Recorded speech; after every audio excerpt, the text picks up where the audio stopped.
Sa isang lugar, nakatira ang isang pusang nangangalang Min. Ang tatay at nanay ni Min ay walay, kaya nagkaroon siya ng stepmother na ubod ng sama. Lagi nitong inuutusan si Min na manguha ng pagkain nang hindi sa kanila. Min, manguha ka ng pagkain ng iyong kapatid ay nagugutom na. Bakit po hindi siya ang utusan mo? Tutal siya naman po ang makikinabang. Pagalit nitong salita. Aba, sinasagot mo ako?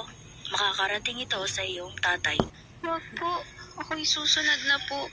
Habang si Min ay naghahanap ng makakain, nakakita siyang kuneho na nahihirapan at ito ay si Barry. Nasugatan si Barry at agad naman tinulungan ito ni Min. Aba, maraming salamat po sang mabait. Wala nga naman.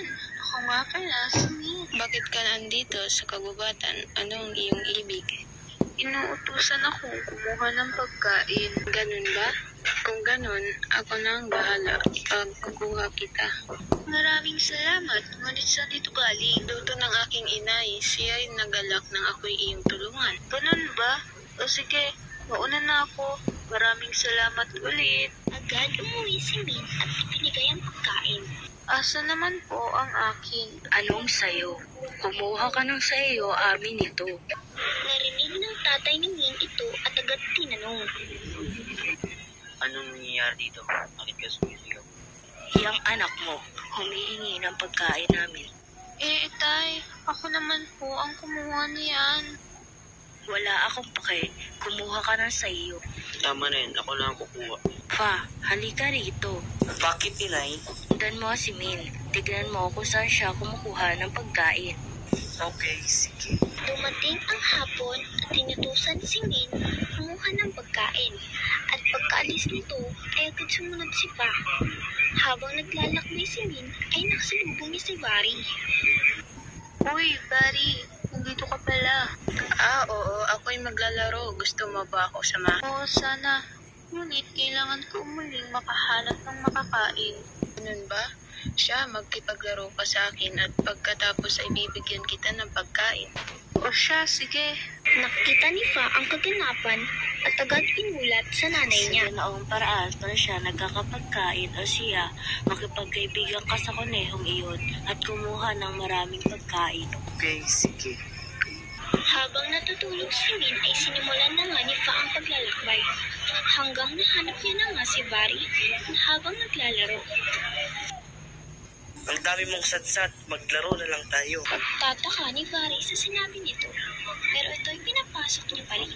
Maiwan mo na kita dito. Ako'y may gagawin saglit. Yeah, go! Sa pagbalik ni Barry ay wala na si Pa at wala na rin ang kanilang mga pagkain. Maya-maya ay dumating si Min at agad niya itong pinagpintangan. Ikaw ang nanguha. Nang alin? Ngunit ako'y walang kinukuha. Sinungaling, umalis ka dito at wag nang babalik pa. May malungkot si Min at nagtataka. Kinabukasan ay agad pumunta si Fa kay Barry. Oh, andyan ka na pala. Agad kwento ni Barry ang nangyari at tumawa si Fa. Napakapatay gutom na pusa. Sa gilid ni Barry ay nilagyan niya ng lason ang pagkain nila para mahuli ang salarin. Inis ni Fa ay agad ginawa ni Barry ang kanyang balak at pinapunta si Min at Fa sa kanila. Maiwan ko muna kayong dalawa. Hahaha, napakasutil mong kuneho. Nakita ni Barry si Min mag-isa at hindi nakita si Fa. Aray, sobrang sakit ang tiyan ko. Anong nangyari? Siguro ako yung nilason namin dahil marami akong pagkain. Halika dito, Min. Bakit po? Ilagyan mo ng laso ng pagkain ng anak ko. Dapat ikay parusahan. Biglang dumating si Barry sa kanilang bahay. Ikaw ang magnanakaw. Ika'y dapat lang na malason. Barry, kumuha ka ng gamot. Tutulungan natin siya. Hindi pwede. Dapat yan sa'yo. Parang awa mo na, Barry. Tulungan na natin siya. Baka bait mo kaya ka naaapi. Pero sige, wag ka nang muling magpapakita sa akin pa.